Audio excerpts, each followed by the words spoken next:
Magandang hapon. Mabibilis na balita kasabay ng uwian, hapunan at pahinga. Mga up-to-date na balita ngayong araw ng Biyernes. Garantisadong mabilis lang to.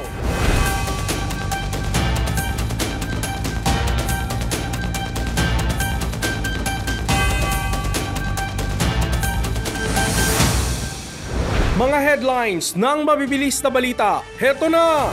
Bagyong Emong muling naglandfall kaninang umaga. Bagyong Dante nakalabas na ng Philippine Area of Responsibility kahapon. Habagat, patuloy na magpapaulan sa iba't ibang bahagi ng Luzon. 3 patay, 1 nakaligtas sa landslide na nangyari sa border ng Silang Cavite at Tagaytay City. Ilang insidente ng landslide na itala rin sa Baguio City. Bagong cashless payment method sa MRT3 inilunsad ng Department of Transportation. At PNP Chief Nicolas Torre III todo ensayo sa charity boxing match nila ni Acting Davao City Mayor Baste Duterte. Pero Duterte nagbigay ng kondisyon bago ang kanilang laban. Naglandfall sa ikalawang pagkakataon ang Bagyong Emong kaninang umaga. Samantala, bagamat nakalabas na ng Philippine Area of Responsibility ang Bagyong Dante kahapon, nagpapatuloy pa rin ang pinaigting na habagat. Narito ang report. Sa muling paglandfall ni Bagyong Emong dakong alas 5 ng umaga, bahagya na itong humina sa tropical storm category. Tumama ito sa kalupaan ng Ilocos Sur. Sa ngayon, malapit na ito sa Babuyan Group of Islands at inaasahan namang lalabas na ng Philippine Area of Responsibility bukas ng umaga o hapon. Bunsod din ng paghina ng bagyo, signal number 2 na lamang ang nakataas ngayon mula sa signal number 3. Yan ay sa northern portion ng Ilocos Norte, hilagang bahagi ng Apayao, Batanes, Babuyan Islands at hilagang kanluran ng mainland Cagayan. Signal number 1 naman sa nalalabing bahagi ng Ilocos Norte, hilagang bahagi ng Ilocos Sur, Abra, natitirang bahagi ng Apayao, Kalinga, Mountain Province, Cagayan at Isabela. Nag-iwan ng pinsala si Bagyong Emong sa San Fernando, La Union kaninang umaga. Makikita sa litrato ang mga natuklap na bubong sa ilang kabahayan, may bumagsak ding puno at mga sanga na nakaharang sa daan. Binaha din ang ilang lugar dulot ng bagyo. Habang ilang residente naman ng Bacnotan ang sinagip ng MDRRMO Bacnotan. Samantala, nananatili naman ang pinaigting na habagat. Bagamat nakalabas na ang isa pang bagyo na Bagyong Dante kahapon, magpapatuloy ang mga pag-ulan sa Occidental Mindoro, Bataan, Pampanga, Cavite, Rizal, Quezon at Metro Manila. Patuloy ding minomonitor si Tropical Storm Crosa na nasa labas ng PAR. Bagamat ayon sa Pag-asa, mababa naman ang tsansa na pumasok ito ng PAR. Dagdag pa ng Weather Bureau, patuloy na iiral ang habagat sa Lunes, partikular na rin sa Metro Manila, kung saan isasagawa ang ika-4 na sona ni Pangulong Marcos. Na-recover na ang katawan ng ika-4 na construction worker na natrap sa landslide sa border ng Silang Cavite at Tagaytay City. Ilang landslide din at pagbaha ang naitala sa Benguet dahil sa patuloy na pag-ulan. Na-recover na ang katawan ng ika-4 na construction worker na walang buhay sa isinasagawang search and rescue operation sa nangyaring aksidente. Pasado 1:00 ngayong hapon, na-recover ang bangkay ng ika-4 na biktima. 11:30 kanina, na-recover ang katawan ng ika-3 biktima ng landslide. Kinilala itong si Armon Pante, 36 years old mula Camarines Sur. Kahapon, na-rescue ang isa sa mga survivor at katawan ng kasamahan nito. 10:00 ng umaga nang gumuho ang perimeter wall dahilan para mag-collapse at matabunan ang barracks ng 4 na construction worker dahil sa patuloy na pag-ulan. Sa Baguio City, nirescue ang 2 babae matapos matrap sa landslide sa Purok 2 outdoor drive kaninang umaga. Ayon sa Baguio CDRRMO, natrap ang 2 babae sa isang bahay na bahagyang natabunan ng lupa. Agad ding dinala ang mga ito sa ospital. 4 na kabahayan ang apektado ng landslide, isang bahay ang natabunan ng lupa. Mabuti na lang anya at walang tao sa loob. Ligtas naman ang residente sa 2 pang bahay na naapektuhan ng pagguho ng lupa. Nagsasagawa ng search and rescue ang mga kawani ng BFP at CDRMO sa isang landslide na nangyari 2:00 kaninang madaling araw sa Purok 4, Luknab sa parehong lungsod.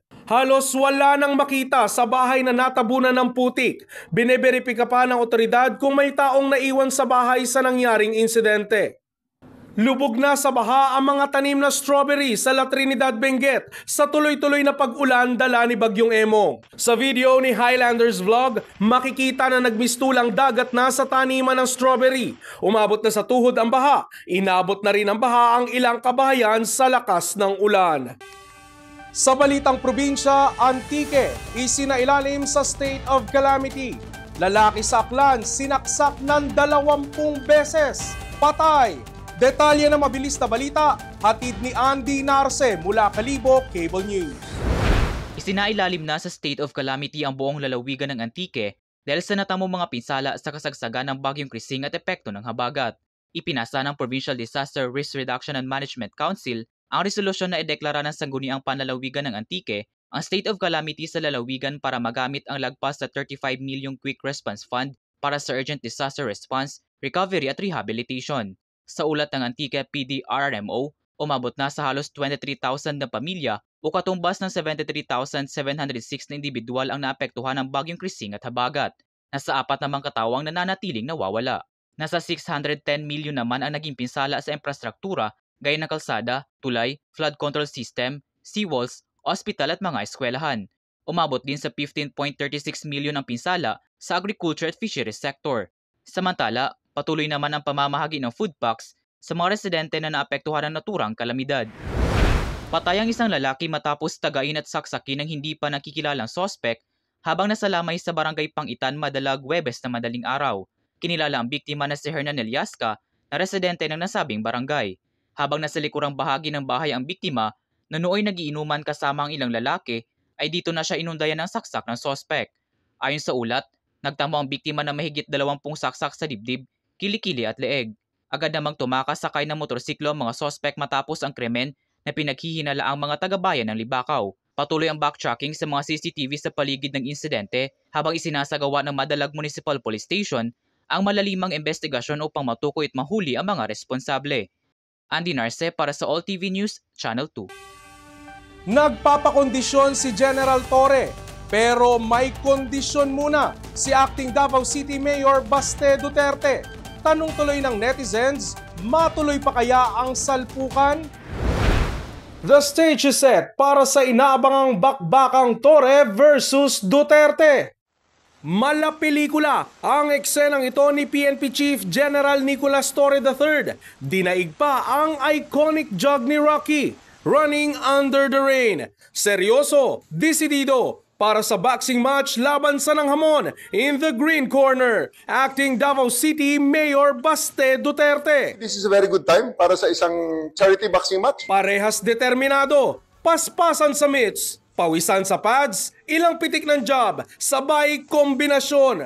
Kung si Torre pang 10 rounds na raw ang pagpapakondisyon, si Mayor Baste may kondisyon, biglang sidestep. If you're really serious about this, kung gusto mo yung charity na yan. Pero para kay General Torre, sumipot man o hindi si Duterte, all set na ang charity event. At handa na rin daw ang mga relief goods na ipamamahagi sa mga binaha dahil sa sama ng panahon.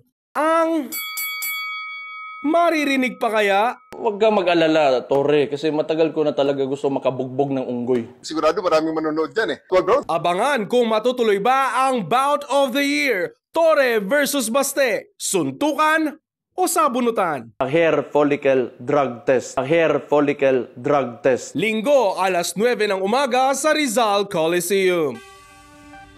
Para sa mga sawa ng maghintay sa pila para bumili ng ticket sa MRT3, may good news sa inyo ang DOTR. Alamin yan sa mabilis na balitang hatid ni Michelle Guillam. Good news sa mga suking commuter ng MRT3. May mas madaling opsyon na para sa pagbabayad ng pamasahe. Ngayong araw, inilunsad ng Department of Transportation kasama ang pribadong sektor ang bagong cashless payment method sa MRT3. Sa mga pagod ng pumila para bumili ng ticket, pwede nyo nang gamitin ang inyong mobile wallet o kaya debit o credit card sa pagbabayad ng pamasahe. Ayon kay DOTR Secretary Vince Dizon, pwede nang dumiretso sa turnstiles para magbayad gamit ang cashless option. Personal pang pinakita ng kalihim ang pagbabayad gamit ang kanyang e-wallet. Uy, buti na yan, may balanse pa. Okay na, ha? Okay. Sir Henry naman.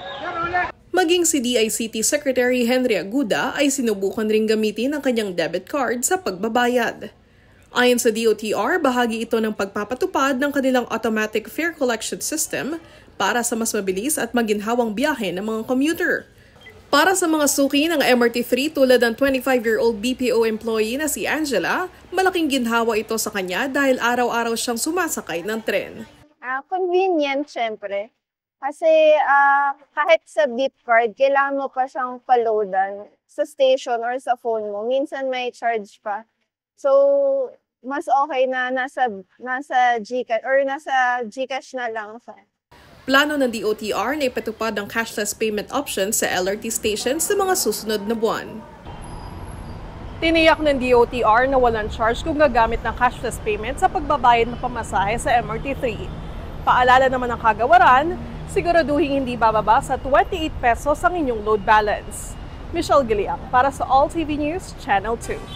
At yan ang mga up-to-date na balitang nakalap ng All TV News ngayong hapon.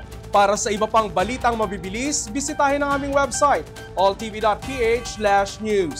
I-like at i-share din ang All TV News PH sa Facebook at YouTube at makinig sa All Radio 103.5.